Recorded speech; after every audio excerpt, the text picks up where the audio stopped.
തിരുവനന്തപുരം വെള്ളായണിയിലെ നൃത്താധ്യാപകൻ മഹേഷിന്റെ മരണത്തിൽ നിയമ നടപടിക്ക് ഒരുങ്ങുകയാണ് അദ്ദേഹത്തിന്റെ കുടുംബം.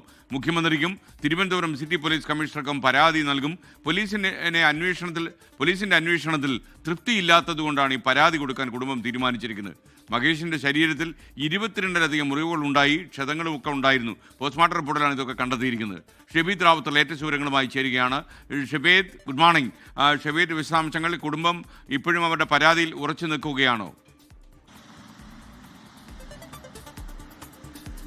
Very good morning. എസ്കെൻ, കുടുംബം അവരുടെ പരാതിയിൽ ഉറച്ചു നിൽക്കുന്നു. മാത്രമല്ല, നമ്മളോട് അവസാനമായി സംസാരിച്ചപ്പോഴും അവർ പറയുന്നത് അവരുടെ സംശയങ്ങളിൽ നിന്ന് അവർ പിന്നോട്ടില്ല. പോലീസിന്റെ ഭാഗത്ത് ഇക്കാര്യത്തിൽ ചില ജാഗ്രത കുറവുണ്ടായി എന്നൊക്കെയുള്ള ആരോപണം അവർ ഉന്നയിക്കുന്നുണ്ട്. കഴിഞ്ഞ മാസം 12-ാം തീയതിയാണ് തിരുവനന്തപുരം ശ്രീരാമകൃഷ്ണ മിഷൻ ആശുപത്രിയിൽ വെച്ച നൃത്താധ്യാപകനായിട്ടുള്ള മഹേഷ് മരിക്കുന്നത്. അദ്ദേഹം മാനസിക ബുദ്ധിമുട്ടുകളെ തുടർന്ന് ചികിത്സയ്ക്ക് എത്തിയതായിരുന്നു അവിടെ.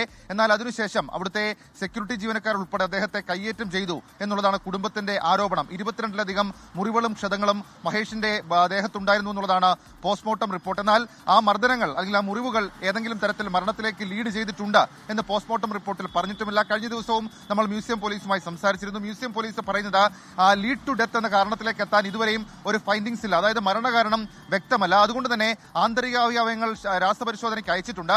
ആ രാസപരിശോധനാ ഫലം വന്നതിന് ശേഷം മാത്രമേ എന്തുകൊണ്ട് മരണം സംഭവിച്ചു എന്നുള്ള കാര്യം ഉറപ്പിച്ചു പറയാൻ കഴിയൂ. പക്ഷേ പോസ്റ്റ്മോർട്ടം റിപ്പോർട്ടിലെ കണ്ടെത്തലനുസരിച്ച് അദ്ദേഹത്തിന്റെ ശ്വാസകോശത്തിൽ നീർക്കെട്ടുണ്ടായിട്ടുണ്ട്. അതാണ് മരണത്തിലേക്ക് നയിച്ചത് എന്നുള്ളതാണ്. സ്വാഭാവികമായും പോലീസിനെ സംബന്ധിച്ച് കൂടുതൽ വ്യക്തത വേണം എന്നുള്ളതാണ് അവരുടെ വേർഷൻ. എന്നാൽ ഈ ആരോപണം ഉയർത്തിയിട്ടും മർദ്ദനാരോപണം ഉയർത്തിയിട്ടും കുടുംബത്തിന്റെ മൊഴി ഉൾപ്പെടെയുള്ള കാര്യങ്ങൾ രേഖപ്പെടുത്തിയിട്ടില്ല എന്നുള്ളതാണ് കുടുംബത്തിന്റെ ആക്ഷേപം. ഇത് ചൂണ്ടിക്കാണിച്ചുകൊണ്ടാണ് ഈ പോലീസിൽ നിന്ന് മറ്റൊരു ഏജൻസിയിലേക്ക് അന്വേഷണം മാറ്റണമെന്ന് ആവശ്യപ്പെട്ടുകൊണ്ട് കുടുംബം സംസ്ഥാന പോലീസ് മേധാവി, സിറ്റി പോലീസ് കമ്മീഷണർ, മുഖ്യമന്ത്രി എന്നിവർക്ക് പരാതി നൽകാൻ ഒരുങ്ങുന്നത്. ഇന്ന് തന്നെ മുഖ്യമന്ത്രിക്കടക്കം പരാതി നൽകുകയും ചെയ്യും. എസ്കെൻ.